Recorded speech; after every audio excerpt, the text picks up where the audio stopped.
Dude, if I'm Bill Gates or if I'm Jeffrey Jebediah Bezos, I'm calling up every other billionaire to be like, we got to do something about this guy. He is f***ing up the bag for all of us, dude. Because, like, billionaires are supposed to move in silence, dumbass. You're not supposed to literally come out and be like, I own the elections. I am your God.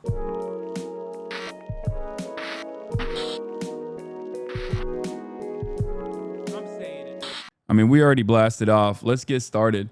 We're going to obviously dive really quickly into the feud between Trump and Musk before we get to the New York City mayoral race drama and all the other things that are happening. Let's take a look. That escalating public feud between President Trump and Elon Musk, their alliance now in tatters, just days after Musk left his White House role.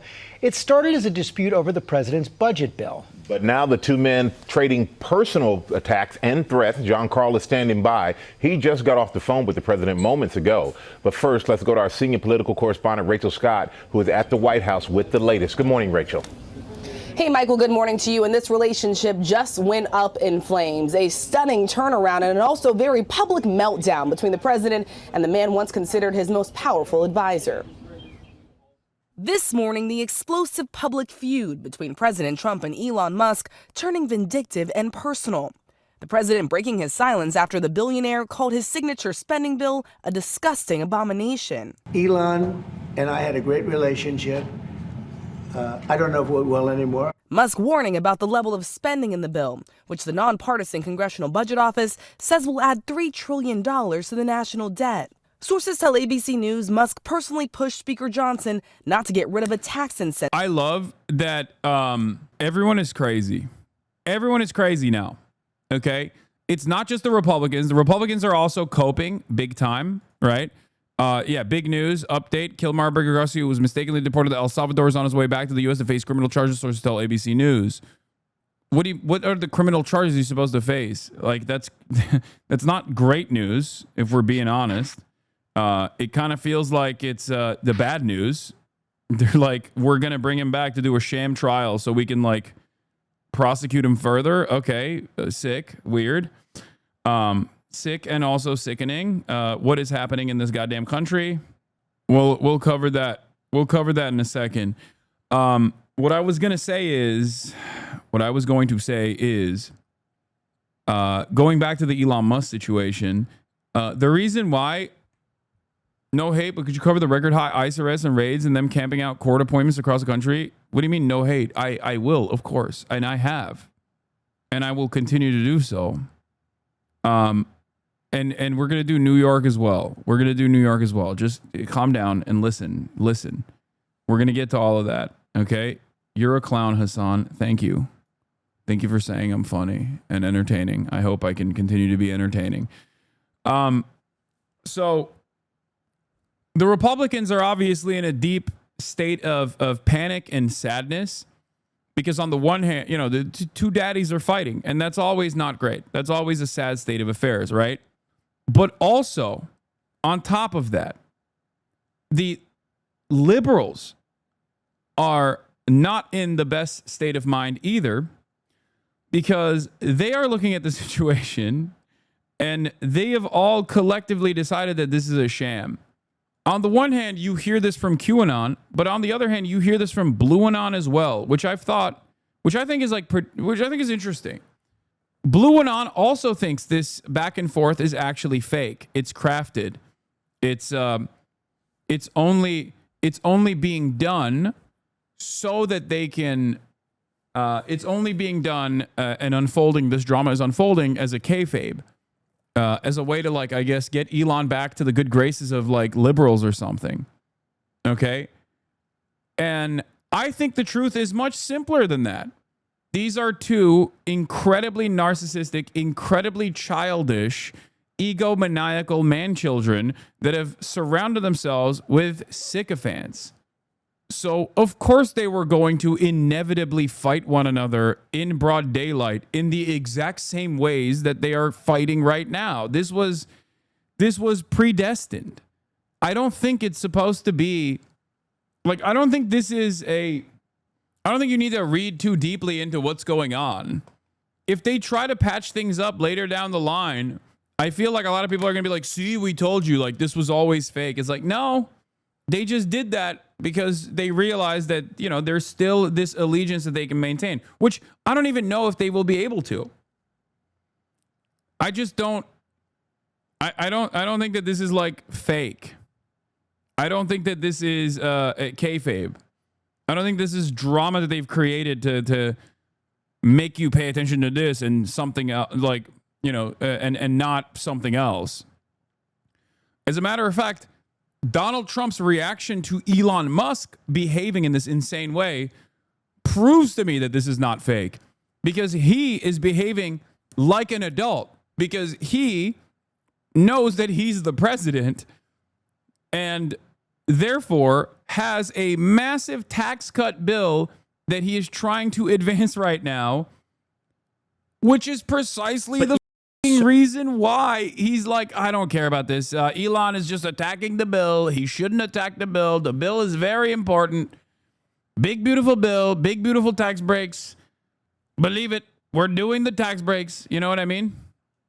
I think Donald Trump has been surprisingly adult and uncharacteristically adult about this breakup, which leads me to believe that the back and forth is very real and not manufactured or designed for our consumption. It was bound to happen at some point, and it's finally happening. And Trump is not excited that it's happening right now because he has a big, beautiful bill to push through. Incentive to buy electric vehicles like Tesla. I'm very disappointed because Elon knew the inner workings of this bill better than almost anybody sitting here, better than you people. He knew everything about it. He had no problem with it. All of a sudden he had a problem, and he only developed the problem when he found out that we're going to have to cut the EV mandate. Musk was once considered the president's most powerful advisor, leaving the administration just days ago with an old... It is also hilarious that this man promoted Teslas because Tesla stock prices were tanking in front of the White House and then turned around and cut EV credits, which further tanked the Tesla stock prices. Like, Elon is such a stupid person.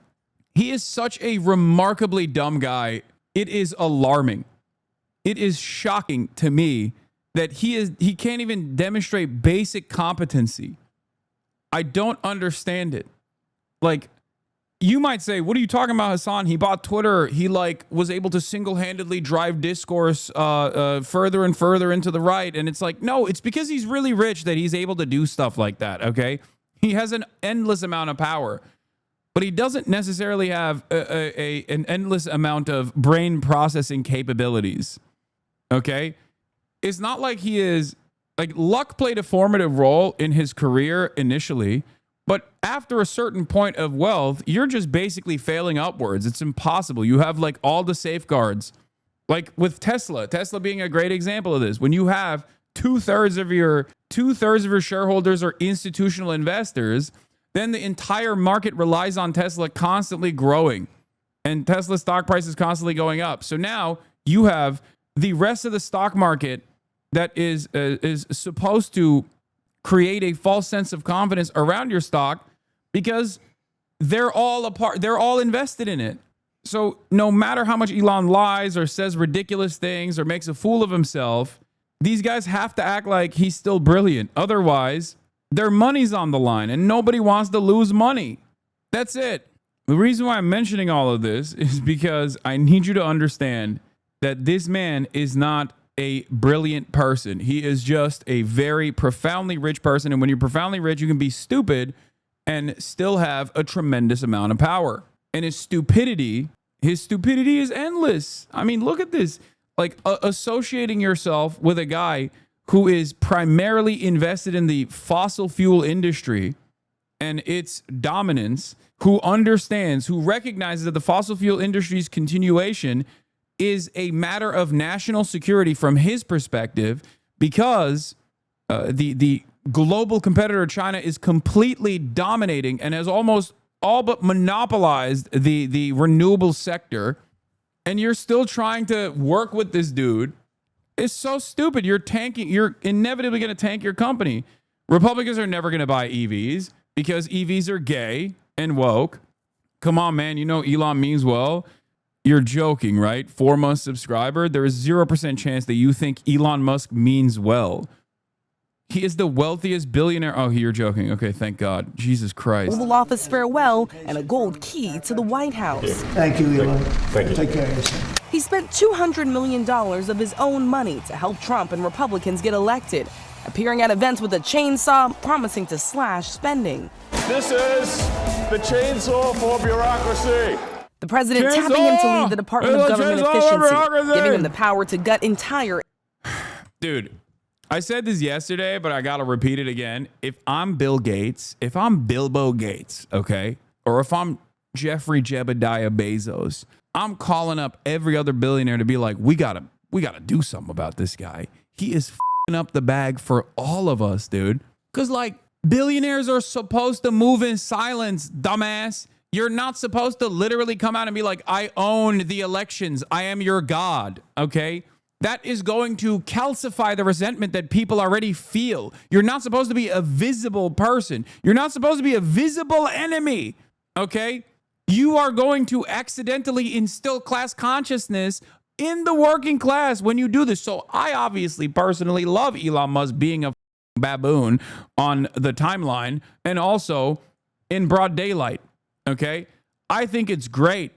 If I was a billionaire, and I am obviously, according to my haters, I'd be calling up every other billionaire being like, dude, we got to stop this right now. The people are going to grab the pitchforks and burn us at the stake if Elon keeps this up. Every day that Elon Musk goes on television and goes, USA, oh, chainsaw, I'm going to, as a billionaire, I'm going to fire every person that works for the National Forest Service. It's like, the richest man on the planet working with another billionaire asshole Republican to fire people that work at the National Weather Service is like, is propaganda that I could not have imagined. That's agitative propaganda that I would never be able to cultivate in a million years. It is directly showing even the least class conscious Americans exactly what's up.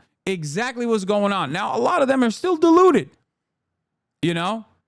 A lot of them are still primarily invested in making their own money, in being entrepreneurs, and maybe cutting a side deal here or there, and I don't know, doing drop shipping or whatever the okay?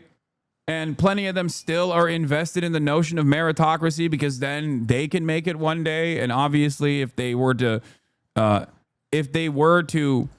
realize that meritocracy is a lie, then what the fuck is this all for? Like, they're never going to actually leave their position. They're never actually going to leave their position as a wage slave for the rest of their fucking lives.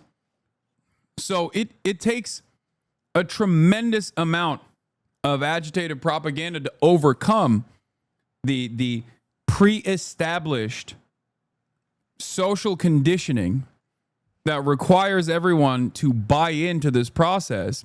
But as material conditions worsen, and as you directly see these visible tyrants behaving in the way that like old monopolists wouldn't even behave in, that you only saw in like political cartoons, you know, like the fat guy with a monocle and a top hat being like, I will take all of your food. After all, I need it more. Like, that's Elon Musk in modernity. Okay, Elon Musk is basically the human embodiment of capital. He behaves like the 1920s monopoly man with a monocle and a top hat. Like, that's what he's doing. And unlike the 1920s monopoly man, he's not even building libraries. He's not even building like the next wing of the museum that you could go to.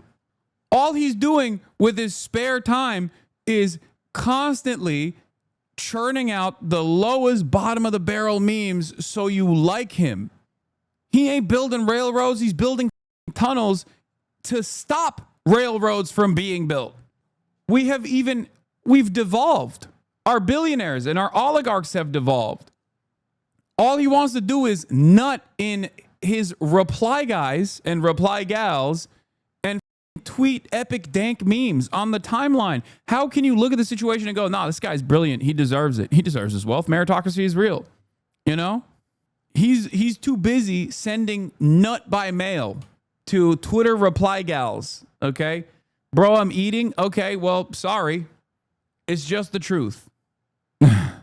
So I love Elon being a buffoon. The real Gilded Age barons would eat this dude for breakfast. Yeah. So I don't know. I use every opportunity I have to basically try to show people the truth about how these billionaires are not these like brilliant shadowy figures that are controlling society. They're just immensely wealthy people that, by way of hard work for sure initially, and also a tremendous amount of luck, have generated endless amounts of wealth and now use those endless amounts of wealth to continue to rob you blind. Agencies and fire federal workers. But now the president says he didn't need Musk or his money to win.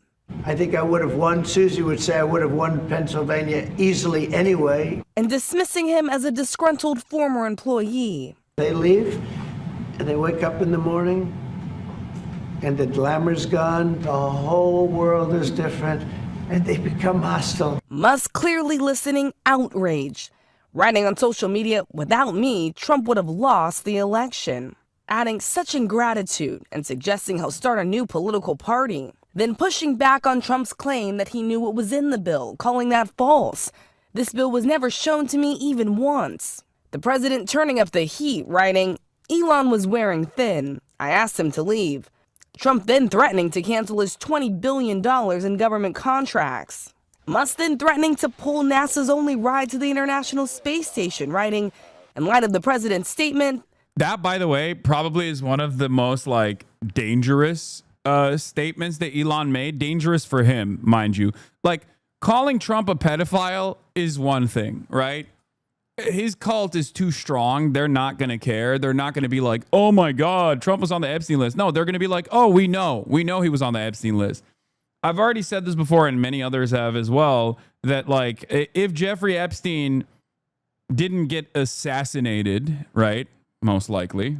That's my assessment. That's the position of the Hasanabi broadcast, obviously. If he was alive still and he was able to do like podcasts and shit, they would consider Jeffrey Epstein, if he did podcasts and was like, I'm anti-woke actually, and they only are coming after me because I exposed the wokes, he would be a hero. He would be considered a goddamn hero by Republicans. Okay, these guys do not care about pedophilia. They do not care. They like pedophilia.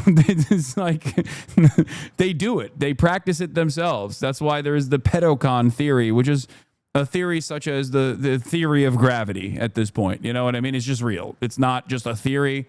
It is just reality.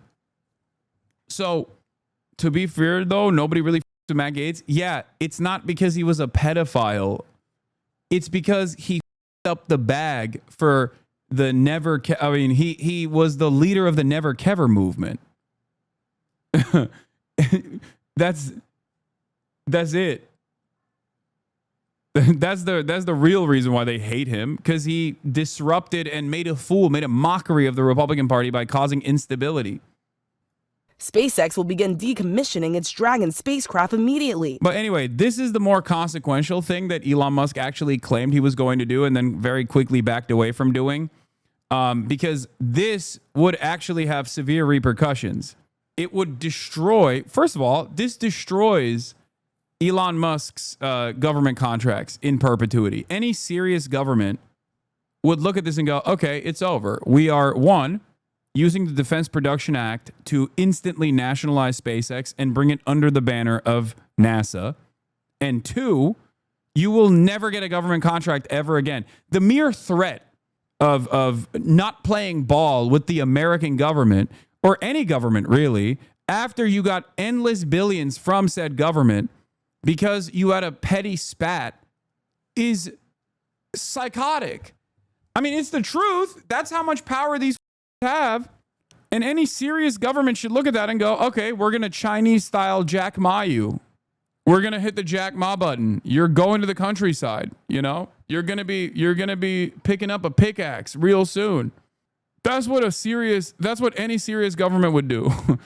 Any serious government that cares about preserving its national interest, its national security, for example, they would turn around and go, what do you mean? Oh, you had a ketamine-fueled bender and decided to destroy the public-private partnership that we've designed? Well, seems like that's a problem for the future. Yeah, I saw the Peter Schiff shit. I'm going to talk about it. I call him Peter Shit. Later backing off, saying he won't do that after all. Musk also saying Trump's tariffs will cause a recession and calling for the president to be impeached. As the attacks turn more vicious and personal, Tesla stock... Like, can you imagine? Can you imagine being like, I mean, this in and of itself is yet another unique radicalizing opportunity for a lot of people to understand that this private-public partnership is on tenuous ground. It's dangerous. It's dangerous to have a public-private partnership on all of this stuff because the private sector could just like pull out if they chose to do so. That's surreal. Can you imagine? Like, that's insane. And because there's so much power consolidation in the private sector, it's directly in the hands of one madman, one egomaniacal madman. As long as it is motivated by profit, the government thinks this creates stability. And the private sector can always say, well, our profit margins are down. Give us more subsidies. Give us more money, right? And as long as the government keeps the free flow of subsidies to the private sector, to the private partner, then it's fine, right? That's the way that they see it. That's the trade-off. Having said that, however, because of the way that the private sector works, where like one maniacal madman can just like break this contract apart in the way that Elon threatened, this should be a uniquely radicalizing moment for every serious person in DC that is even remotely interested in good governance. Okay? It's crazy. How would they nationalize SpaceX? I already told you, Defense Production Act and national, like Defense Production Act invoked for national security interests. Immediately, every single SpaceX employee turns into a public sector employee. And they fold SpaceX back under the banner of NASA. SpaceX already is SpaceX would not exist without NASA. SpaceX scientists have worked in NASA. They've worked in JPL. SpaceX is basically NASA but privatized. So it would not require much effort to fold it back under NASA. A lot of these private sector, a lot of these like private enterprise, a lot of these private companies are basically things that governments do all around the world, but privatized in the United States of America, or even things that the government used to do in the United States of America, like NASA, but now privatized because it's more efficient. There's no more red tape. There's more opportunity and more room for deregulation, and there's less of a battle for continuous funding necessary to keep up these programs. I would love for a NASA SpaceX merger, for the record. It would be fantastic. I wish that it would happen. I wish for it to happen. Stock started to plunge, the company losing more than $150 billion in market value. But the billionaire not letting up, writing, "Time to drop the really big bomb. Trump is in the Epstein files. That is the real reason they have not been made public. Have a nice day, DJT." Musk, of course, they are referring to Jeffrey Epstein, who was convicted of sex trafficking. He took his own life in prison, providing no evidence to back up his claims. In the middle of this very public feud, you have some public figures trying to broker peace. So take Kanye West, for example. He wrote on social media, quote, "Bros, please know we love you both so much." We are a deeply unserious nation, and we're becoming more unserious by the day. It's alarming. It's alarming that Kanye West, who is, I don't know, on his like 700th manic episode meltdown, is getting media coverage as a serious party between a very visible, very dramatic spat between the wealthiest person on the planet and the most powerful person on the planet. What the hell is going on? Every single day, I think to myself, this can't be real. Like, think about it, dude. We back in 2016, we would talk about like Idiocracy is a documentary. It's like we live it now. We just straight up live it. We're living in the actual real life version of this. What the hell is going on? And worse, why does nobody wake up to how psychotic this situation is? That's what I don't understand. Like, things are falling apart all around us at an alarming rate. Commentary has devolved. Every aspect of our existence has gotten worse year over year.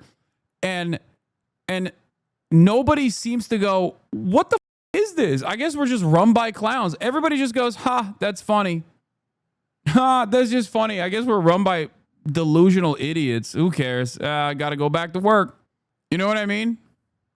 Oh, well, what am I to do?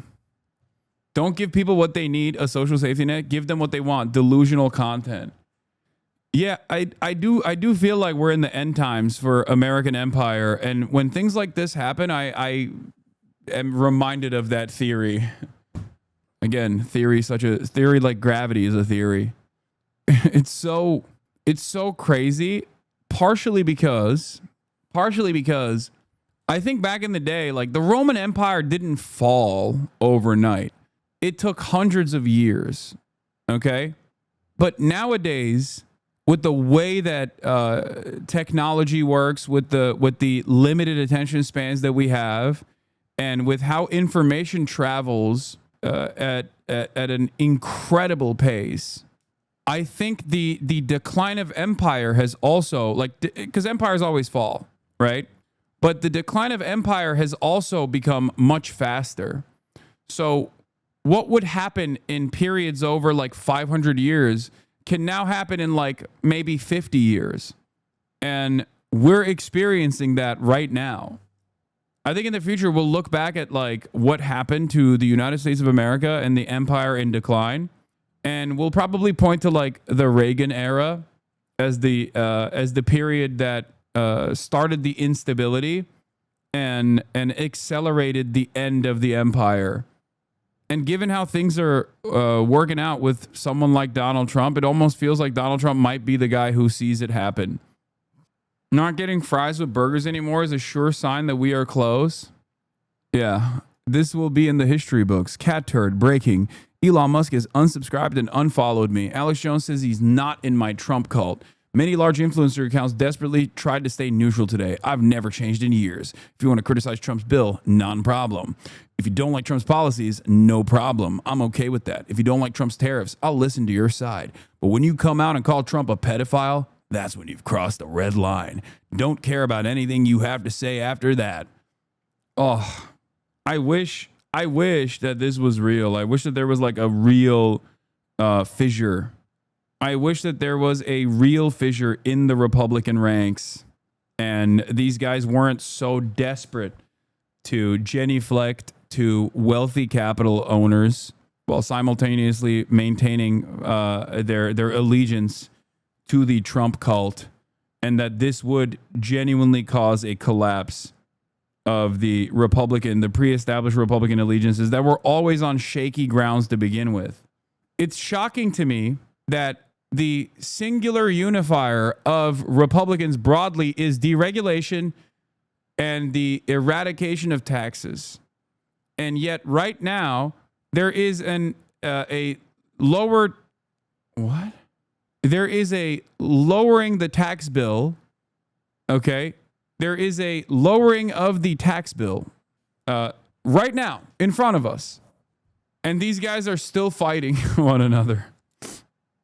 This is a poop sock video, and thank you for trying to poop sock me. Let's continue. And hedge fund manager Bill Ackman writing Musk and Trump should make peace for the benefit of our great country. Musk responding to that post saying, "You're not wrong," could be a sign that things are cooling off, but such tense and visceral words have been exchanged over the last 24 hours, George. Social media had a field day. Okay, Rachel, thanks very much. Chief Washington analyst Robert Costa. Bob, good morning. Good to see you. So what are your sources telling you behind closed doors about how this is playing out in the White House? And you've covered Trump for years. Is this any of a surprise to you?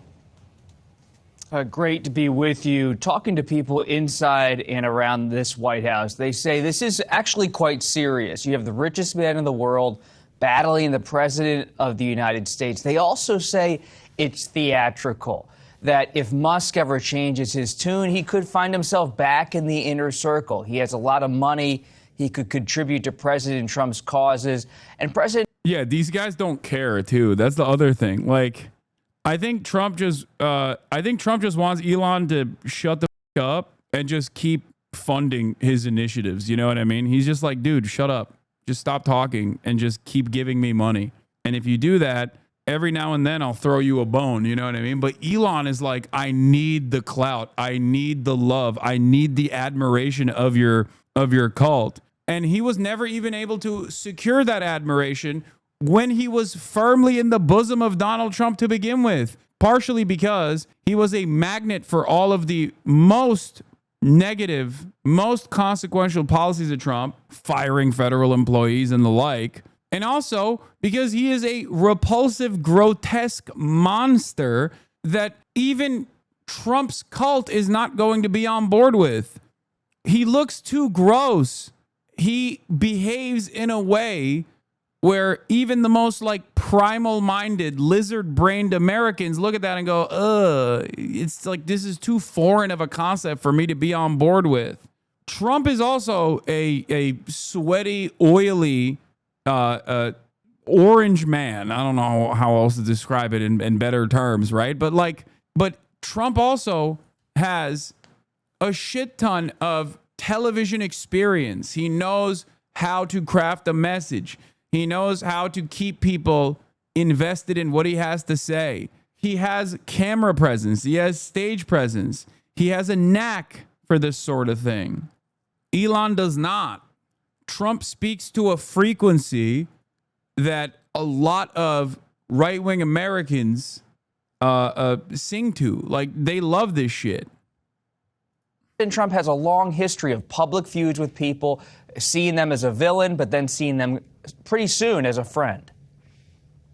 I'm curious about the big, beautiful bill. Elon Musk wants it to be a slim, beautiful bill, says big is not beautiful. What's the outlook now for that getting through the Senate and getting to the president's desk? Tony, when I was calling my Senate Republican sources, including some senators in the last 24 hours, it's evident to me that they fear President Trump more than they fear Elon Musk, because Musk has a lot of money. He could be very supportive of them when they run for re-election in 2026 or 2028. But at the end of the day, they want President Trump's endorsement in a primary. And if they don't have that, they don't see much of a future in politics. Bob, we've been having that very same debate here on set. So there are real life implications here for all Americans, from space contracts to the midterm elections. What are the implications that you are really keeping in mind here? President Trump is wielding his power inside the federal government with a real iron grip. We've seen that since January of this year. And Elon Musk has had an up-close view of how President Trump uses power. He's not afraid to use it. So those close to President Trump tell me he could push to get rid of those contracts with SpaceX and other Musk companies. He could try to get rid of these tax subsidies. There's a real sense of being vindictive, if necessary, inside of the Trump inner circle. So they're ready to go to war with Elon Musk, but if he ever wants to be a friend again, they're willing to listen. Oh, all right. Bob, thank you so much. A day of online jabs, threats, and accusations leading to the... I hate my ex. Big, beautiful breakup. Trump, Elon bromance explodes into insults and threats. I love this. God. New York Post, always goated. New York Post, the real gray lady, okay? The real paper of record, not the New York Times, ew, more like the New York Crimes. New York Post, on the other hand, more like the New York Goats, okay? Classic. New York Post cover. I hate my... New York Post forced to have a front page that's not race baiting. Yeah. When they go low, we go high. Oh, yeah. Adam Friedland did Chris Cuomo's show. I'm going to cover that in a second. Ex but cooler heads could still prevail as White House aides are reportedly working to broker a truce between President Trump and Elon Musk. Fox team coverage to kick things off this Friday. David Spunt will have more on the probe of former President Biden's decline. But first to our Aisha Husty. She is live where it's all happening, the White House. What are the chances that Musk and Trump get on the phone today and talk this one out? Hey, John and Sandra, good to see you. I would say the chances are very, very slim to none. And that's really, quite frankly, coming from the president himself, who apparently is calling just about everyone or getting on the phone with just about everyone except for his old pal, Elon Musk. He just got off the phone with our Brett Baer and told him this, that he is not interested in talking to Elon. He is not worried about any of these third-party threats. Elon's been on X talking about perhaps we should create a third party. And Trump also pointed to some favorable polling that shows that there is strong support for him across America and also amongst Republicans on Capitol Hill. Of course, this all started because of... By the way, it is alarming how quickly Trump was able to rebuild goodwill after having a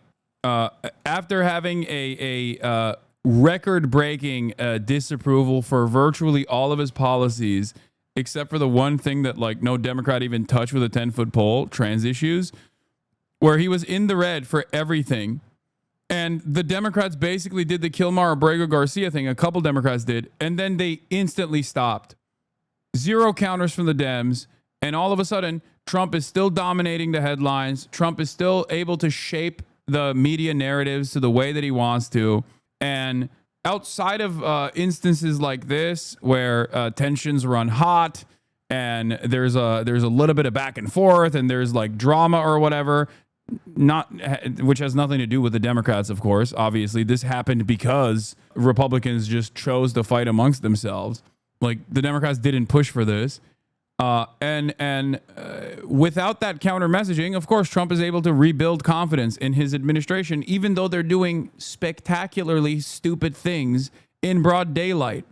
Kind of feels like bullshit. No, he's able to. Well, there are a lot of people on the edges. Okay, there are a lot of people on the edges within the Trump coalition that were getting off this ride. They were getting off the Trump ride. They were like, I don't know about this tariff stuff. The tariff stuff actually did a big number. Okay.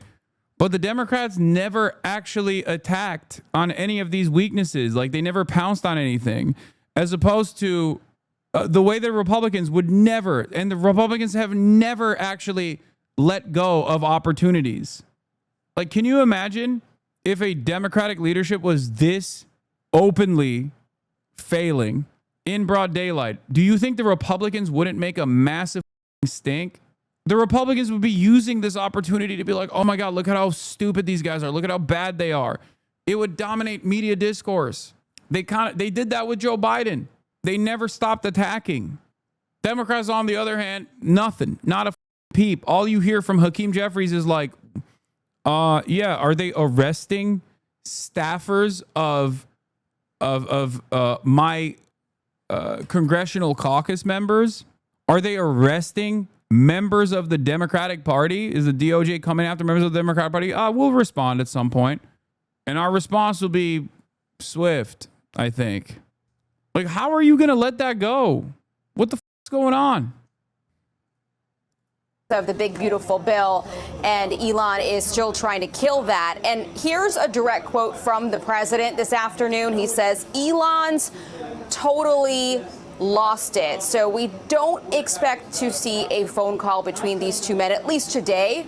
We shall see where this goes. In the meantime, the White House here, John, is trying to figure out what to do with that red Tesla with Florida plates that, remember, Trump bought at full price back in March. It's still sitting here on the White House grounds, and we are told it's either going to be given away or it's going to be sold off. The president actually has not said anything on camera about this dust-up today. He dodged a question late last evening after briefly commenting on Musk during a visit with the German chancellor. Watch this. I'd rather have him criticize me than the bill, because the bill is incredible. You know, Elon's upset because we took the EV mandate. Elon and I had a great relationship. I don't know if we will anymore. Mr. President, how do you respond to Elon Musk claims that he gets So for his part, Musk appears to be a little bit more open to mending relations. Last night, he posted on X that he won't, in fact, be decommissioning the Dragon spacecraft after he posted that he would do that. And then he replied, "You're not wrong," to a post by David Ackman, who wrote, "The two men should make peace for the benefit of our great country. We are much stronger together than apart." So at this hour of this breakup watch here at the White House, President Trump not budging. He departs for Bedminster later this afternoon, about 3 o'clock, and that will be what we expect the first time we'll see him today. And maybe he'll talk to us and the cameras about what he thinks about Elon. John. Well, be sure to ask him about that red Tesla, because the denouement of that little item is something that we're all interested in. Are you interested in that Tesla, John? Well, no, I'm interested in the story. And the fact that it's got Florida plates on it, by now it's supposed to have D.C. plates on it, I think, though maybe the president gets special dispensation on that. Thanks, Aisha. Keep us posted. Sandra? I'm Steve Doocy. I'm Brian Kilmeade. And I'm Ainsley Earhart. And click here to subscribe to the Fox News YouTube page to catch our hottest interviews and most compelling analysis. Bringing our chief Washington correspondent, John Carl. So, John, let's file this whole feud under shocking but not surprising. You call the president on his cell phone at 6:45, he picks up. Yeah, he picked up. Look, there's been reporting out there that the White House is working to put together a call between Elon Musk and Donald Trump to broker some kind of peace. I asked Donald Trump about that. He said he's not particularly interested in talking to Elon Musk. He said Elon wants to talk to him. He's not ready to talk to Musk, who he called a man who has lost his mind. They have a lot of leverage over each other. Why are you so certain that the big, beautiful bill won't pass the Senate? I thought that the actual spoilers on the Republican side would stay firm, but I don't know anymore. The Democrats could try and actively dominate Senate sessions with the endless amount of time that they can get. Like, they could literally do the Cory Booker style filibuster. There's only so many days remaining in the legislative session, but I don't think that they're going to do that. I don't think the Dems are going to do anything, really. Why doesn't Elon want to cut spending? What's in it for him? No, it's bullshit. It's bullshit. The reason why he doesn't like the bill is because it takes away his EV credits. That's what he doesn't like about it. Not it hurts Tesla's stock prices, which is directly associated with his net worth. Why do you doubt the Democrats? Bernie and Elizabeth Warren will stop this bill for sure and also get good media hits from it. Okay. Debated. Happy Friday, chat. Thank a union worker. Good one. Oh, there's no question about that. Look, Elon Musk, obviously the richest man on the planet, the biggest Republican donor in the history of Republican donors. But this is, in many ways, contracts with the government. Yeah, but this is asymmetric. I mean, Donald Trump, to use his phrase, really holds the cards here. Donald Trump could do severe damage to Elon Musk if he were to go vindictive. And he's been remarkably restrained. There's been remarkable restraint from Donald Trump. I mean, look, Elon Musk went nuclear. You're talking about his impeachment, talking about tying him to the world's most notorious sex trafficker, all of this. And Donald Trump has been restrained. But he could go after the government contracts. He could announce criminal investigations into what Elon Musk was doing on Doge. I mean, you've seen Steve Bannon suggest he could use the Defense Production Act to try to seize parts of SpaceX. I mean, there's a lot that Donald Trump to be deported as well. Yeah, he also called him being deported. So look, Elon Musk is very powerful. Oh God. Oh my God. I mean, it's never gonna happen. It's never going to happen, but can you imagine? Oh, God. Oh, my God. Oh. I want to live in that world. I want to live in that alternative reality, man. That's the reality that I want to live in. He's also a very big target. One of the other surprising things I actually got literal chills. It's not even a joke. I got chills. Several hours for the vice president, J.D. Vance, to weigh in here. He's usually on social media all the time. He's on social media. He's got a hair trigger on this stuff. He was silent for 8 hours while Elon Musk, somebody who has been very close to J.D. Vance, Even went before after Trump. Yes, they were allies before he was his running mate. And then when J.D. Vance finally came out, what did he do? He didn't hit back at Elon Musk. He didn't really defend specifically, none of it, Donald Trump against those charges. He said, I stand beside Donald Trump. I mean, where else is he going to stand? He's the vice president. Mm-hmm. So a lot of people in the MAGA movement are wondering where J.D. Vance's loyalties are after that yesterday. I assume we'll hear more from him, but it was a very quiet period. Fascinating. I assume the president's probably watching since he took your call. Let's see if he calls you back in a few minutes. Thanks, John. Rebecca. Quite the breakup, and you have to wonder what the rest of the world is thinking as they watch all of this unfold as well. All right, we do have breaking news this morning. What is President Trump's latest thinking about his explosive feud with Elon Musk? I'm not going to lie. I kind of like that this is dominating the media headlines, because this at least, like, once again creates organic discontent surrounding the big beautiful bill, even if it's from the wrong side, even if it's from the side where people are like, oh, yeah, well, I'm not gonna go to the DOJ Attorney General Pam Bondi announcing major criminal arrest for Kilmar Ortega Garcia. I'll cover it after the conference is over, but it's good that there's at least like some kind of discontent surrounding this bill. It's kind of like relying on the Freedom Caucus to tank certain cuts to spending because they just are angry that there's not enough cuts. You know what I mean? Because it's just not going to be the resistance is not going to come from the Democrats. You know what I mean? So I'll take whatever I can get. Hopefully this will at least extend. This will maybe create some natural hurdle against it. I don't know. Well, joining us now, someone who just got off the phone with the president. CNN chief political correspondent Dana Bash joins us now by phone. Dana, what did he tell you? Good morning, John. Well, he said that he's, quote, well, here's exactly what he said, quote, I'm not even thinking about Elon.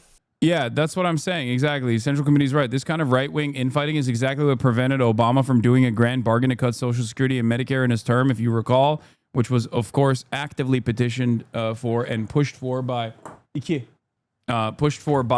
Joseph Robinette Brandon. And the Tea Party caucus was the one who actually decided, oh, it doesn't do enough cuts, and they tanked it. So I'll take the destruction of this bill, whichever way it comes. Like whichever, I don't know if it's gonna work. I don't think it's gonna work at the end of the day because there is a fairly sizable tax increase due to the sunsetting tax cuts that Donald Trump, ironically enough, wrote in his previous tenure when he designed the tax cuts. And therefore, that's seen as a tax increase. And Republicans are allergic to such things. But who knows? He's got a problem. The poor guy's got a problem. He said he won't be speaking to him for a while, but he said he wishes Elon Musk well. It was a short conversation. He didn't seem very exercised about it. And the interesting thing is, of course, the context of this is how many people who are in both men's orbits are trying to broker a peace deal, so to speak, and trying to get them to talk because of the concern about the fallout in so many directions. I mean, the blast radius from this fallout is really, really big and very wide. But right now he said he's not interested in that, and he's moving on. And in typical Donald Trump fashion, John, he, before I even asked the question, wanted to talk about what he wanted the storyline. He had to sunset them because it would have been unable to use reconciliation because the tax code would be too expensive. They love lying with sunsets to get better scores with the CBO. Yeah. To be today about the economy. He was talking about gas prices. He said he was waiting for the jobs numbers to come out, which I think is about 2 minutes from now. So as he has done his entire career, not just political, but since he was a businessman, trying to push out the narrative and push out the story that he thinks is the most advantageous for him. And he thinks that's the economy now. But, of course, we did briefly talk about Elon Musk, and the headline is he says he has no plans to talk to him right now. Yeah, just to reiterate, again, because the story overnight has been a whole slew of people working to tone things down and to de-escalate.